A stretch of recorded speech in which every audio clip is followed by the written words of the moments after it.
ጤና ይስጥልን ክቡራን ተመልካቾቻችን፣ ከትንሿ ብዕር የዕለቱን ዜና ይዘን ቀርበናል። በቅድሚያ አበይት ነጥቦችን እንሆ።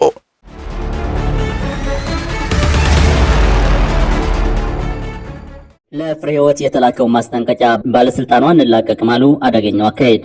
የኢትዮ ቴሌኮም ዋና ስራ አስፈጻሚ ፍሬ ህይወት ታምሩ በተቋማቸው ዙሪያ እያደረጉት ባለው እንቅስቃሴ አንድ ጥብቅ የተባለ ማሳሰቢያ ደርሷቸዋል። ማሳሰቢያው ፍሬ ህይወት በኢትዮጵያ በሚገኙ ባለሀብቶች ላይ ማነጣጠራቸው እየተነገረ ባለበት ወቅት የወጣ ነው። ፍሬ ህይወት ለተጋብተዋል እርሳቸው የሚመሩት ተቋም አክሲዮን ለህዝብ ለመሸጥ ባደረገው ጥረት አፈጻጸሙ የተሳካ ለመሆኑ ድንጋጤን ፈጥሮባቸዋል። በዚህ ድንጋጤ ውስጥ ፍሬ ህይወት እውቅ የኢትዮጵያና የውጭ ከበርቴዎች ኢላማ ውስጥ አስገብተው አንላቀቅም ብለዋል። መንግስታዊ ቴሌኮም አገልግሎት አቅራቢ ኢትዮ ቴሌኮም በመጀመሪያ ዙር እያንዳንዳቸው 300 ብር ዋጋ ያላቸው 100 ሚሊዮን መደበኛ አክሲዮኖች ከህዳር ወር ጀምሮ ማቅረቡ ይታወሳል። ሆኖም ተቋሙ እስካሁን ባለው ሂደት የ10 በመቶ ድርሻውን ለሽያጭ አቅርቦ ማለትም የ30 ቢሊዮን ብር አክሲዮን ለመሸጥ አስቦ ያሳካው የ3.2 ቢሊዮን ብር ብቻ ነው። ኢትዮ ቴሌኮም በመጀመሪያው ምዕራፍ በመደበኛ አክሲዮን ሽያጭ 100 ሚሊዮን ሼር ለደንበኞች ለመሸጥ ወደ ገበያ አውጥቶ ነበር። ይህ 100 ሚሊዮን ሼር በገንዘብ ሲሰላ 30 ቢሊዮን ብር የተተመነ ሲሆን ከዛ ውስጥ ነው 3.2 ቢሊዮን ብር የሚያለው ብቻ የተሸጠው። የሆነ ሆኖ በዚህን ያህል መጠን የቴሌ አክሲዮን ግዢ ይወርዳል ተብሎ የሚጠበቅ አልነበረም። እናም አሁን ፍሬ ህይወት በመጀመሪያው ዙር ያልተሳካውን የአክሲዮን ሽያጭ አሁን በሁለተኛው ዙር በስኬት እደመድመዋለሁ ብለው ተነስተዋል። ታዲያ በዚህ መሃል ፍሬ ህይወት አንድ ጠበቅ ያለ ማሳሰቢያ ደርሷቸዋል። ኢትዮ ቴሌኮም የአክሲዮን ሽያጩን በድጋሜ ለህዝብ የሚያቀርብ ሲሆን እነ ፍሬ ህይወት ግን ያተኮሩት የሀገር ውስጥና የውጭ ባለሀብቶች ላይ ነው።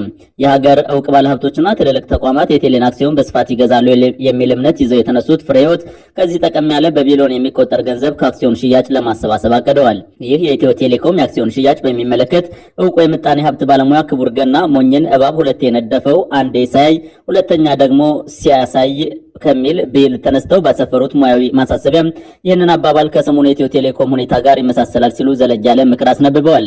በመጀመሪያ ላይ ተቋሙ ህዝቡ ኢትዮ ቴሌኮም ባለድርሻ ይሆናል ሲል አበሰረን። በመቀጠልም የአክሲዮን ድርሻ ለህዝብ ሽያጭ ቀርቦ እቅዱ በጣም ሲያንስ ትረካው ተቀየረ። አሁን ደግሞ የድርጅቱን ትልቅ ድርሻ የውጭ ባለሀብቶች ይገዙታል የሚል ሹክሹክታ እየተሰማ ነው።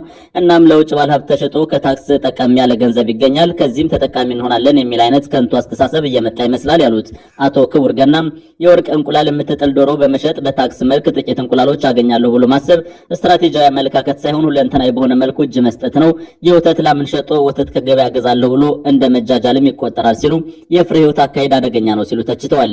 ቀጠል አድርገውም በኢትዮ ቴሌኮም ባለቤትነት ከዘለቅን ትርፉን ለራሳችን ጥቅም እናውላለን፣ የወደፊት እድገትና ልማታችን ላይ እንወስናለን፣ እንዲሁም የሚያዋጣን ስትራቴጂ ነድፈን እንጓዛለን። ይህ ሳይሆን ቀርቶ ተቋሙን ለውጭ ባለሀብት ሸጠን ታክስ እንሰበስባለን ካልን ግን ከባዶ ተስፋ በስተቀር ምንም ጠብ አይልልንም። ከታክስ ገቢ እንሰበስባለን ብለን ስናስብ ደግሞ የታክስ ስወራ ገቢን አሳንሶ ማቅረብና ወደ ውጭ ሀገር ማሸሽ እንዳለም አንዘንጋም። ታላላቅ ድንበር ዘለል ካምፓኒዎች ወደ ታክስ በመሰወር በመቀነስና በማሸሽ ረገድ የተካኑ ናቸው። በዚህ በኩል በሌሎች ታዳጊ ሀገሮች የደረሰው መታለል በኢትዮጵያም ላይ እንደሚደርስ እሙን ነው ሲሉ አቶ ክብር ገና አስጠንቅቀዋል። ኢትዮ ቴሌኮም በቅርቡ የ10 በመቶ ድርሻውን በአክሲዮን ለህዝብ ሽያጭ ማቅረቡና በቅርቡ መሰረት ያሰበውን ያህል ሽያጭ ያለመከናወኑ ድርሻውን ለውጭ ባለሀብት ለመሸጥ ምክንያት መሆን የለበትም። እንዲያውም አሁን ድርሻውን ለውጭ ባለሀብት መሸጥ የሚለው የማያዋጣ ሀሳብ ርግፍ አድርገው በመተው ሁለንተናዊ በሆነ መልኩ ጉዳዩን በሚያሰላስልበት የሚተነትንበትና መስተካከል ያለበትን የሚስተካከልበት ወቅት ነው በማለት ክቡር ገናም ምክረ ሀሳብ አቅርበዋል።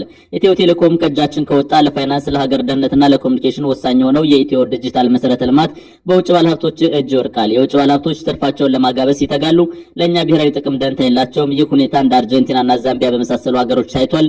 በገዛ ሀገር የውጭ ባለሀብቶች ገባርና ሎሌ መሆን ማለት ይህ ነው ያሉት አቶ ክቡር በዚህ መሃል አይበለውና ኢትዮጵያ ውስጥ የሆነ ቀውስ ቢፈጠር እነዚህ የውጭ ባለሀብቶች ነቅለው ይወጡና ኢትዮጵያ ዋነኛ የመገናኛ ደም ስሯን ታጣለች ማለት ነው። ወይም ደግሞ የቴሌኮም አገልግሎት ለማግኘት ኪራይ ለመክፈል ትገደዳለች። የሚያዋጣው መንገድ ሽያጭ ሳይሆን ማሻሻያ ነው ብለዋል።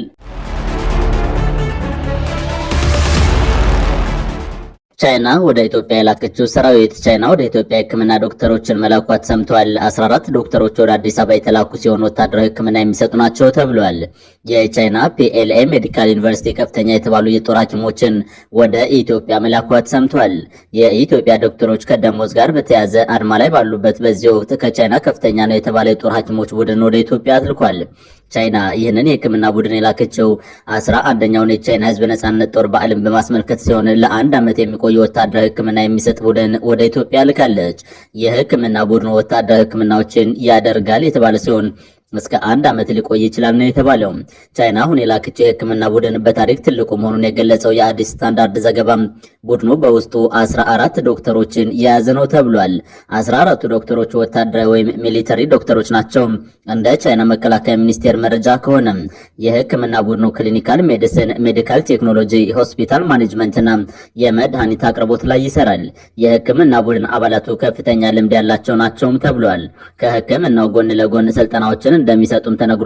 ዋና መቀመጫቸውን አዲስ አበባ ያደርጋሉ የተባሉት የሕክምና ቡድን አባላቱ አዲስ በተቋቋመው የመከላከያ ስፔሻላይዝድ ሪፈራል ሆስፒታልም አገልግሎት ይሰጣሉ ተብሏል። ቻይና ከዚህ ቀደም 100 የሚሆኑ የሕክምና ባለሙያዎችን ከ10 ዓመት በፊት ጀምራ መላኳን መረጃው አያይዞ አስታውሷል። የእነዚህ ዶክተሮች መምጣት ኢትዮጵያ ውስጥ ካለው አድማ ጋር የሚያገናኘው ነገር ይኖር አይኖር አልተጠቀሰም። ካለፈው ሳምንት ማክሰኞ ግንቦት 5 2017 ጀምሮ በኢትዮጵያ የሚገኙ የጤና ባለሙያዎች ከፊል ስራ ማቆም አድማ ላይ ናቸው። ባለሙያዎቹ የስራ ማቆም አድማውን የመቱት ከ1 ወር በፊት ለጤና ሚኒስቴርና ለሌሎች የመንግስት ተቋማት ያቀረቡት ጥያቄ ምላሽ ባለማግኘቱ ነው።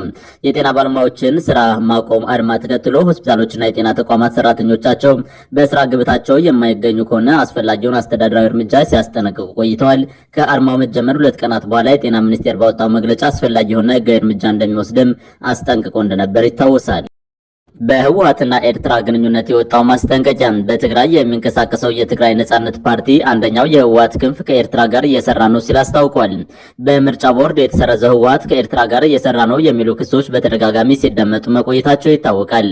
ከሰሞኑ የደብረጽዮንን ቡድን በመደገፍ የሚታወቀው ጋዜጠኛ ስታሊን አስመራ ላይ መታየቱም ይታወሳል።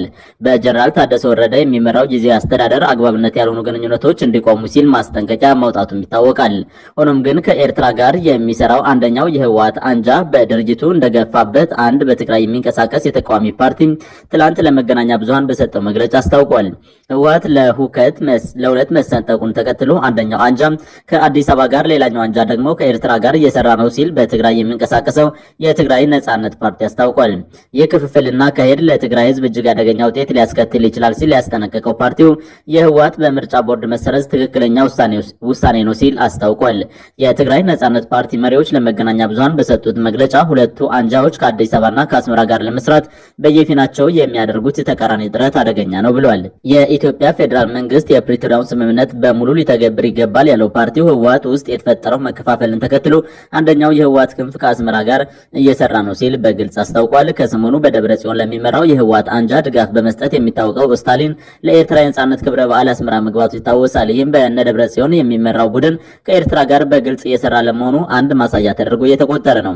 የትግራይ ነጻነት ፓርቲ ትላንት ለመገናኛ ብዙሃን በሰጠው መግለጫ ከሁለት አንደኛው አንጃ ከአስመራ ጋር አብሮ እየሰራ ነው ሲል ያስታወቀ ሲሆን ካለፈው ጦርነት ያላገገመችው ትግራይ በእነዚህ ኃይሎች እንዲሁም ከእነሱ ጋር እየተወዳጁ ባሉ የህወሓት ሁለት ቡድኖች ምክንያት በሌላ ዙር ጦርነት ስጋት ላይ ናት ሲሉ የትግራይ ነጻነት ፓርቲ ሊቀመንበር ዶክተር ደጀን መዝገብ ተናግረዋል። የትግራይ ነጻነት ፓርቲ ኢትዮጵያ፣ ኤርትራ ገብተውበት ባለው ውጥረት ዙሪያ የትግራይ የፖለቲካ ኃይሎች ገለልተኛ መሆን አለባቸው ብሎ እንደሚያምን ያስታወቀ ሲሆን ትግራይ በኢትዮጵያ ህግ አውጪ ተቋም ጨምሮ በአጠቃላይ ፌዴሬሽኑ ውክልና የላትም፣ ኤርትራ ደግሞ ሌላ ሀገር ነው ሲል ገለልተኛ አቋም መያዝ ለሚል ሙግት እንደ ምክንያት አቅርቧል። ከዚህ በተጨማሪም በቅርቡ በተገለጸው የህወሓት ከፖለቲካ ፓርቲነት መሰረዝ በኢትዮጵያ ምርጫ ቦርድ መሰረዝ ዙሪያ አስተያየታቸውን የሰጡት የትግራይ ነጻነት ፓርቲ ሊቀመንበር ዶክተር ደጀን መዝገበ የህወሓት መሰረዝ የሚያፈርሰው የሰላም ስምምነት የለም ብለዋል።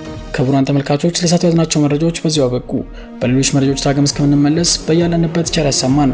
ሰላም ለሀገራችን፣ ሰላም ለዓለማችን። ኢትዮጵያችን ለዘላለም ትኑር።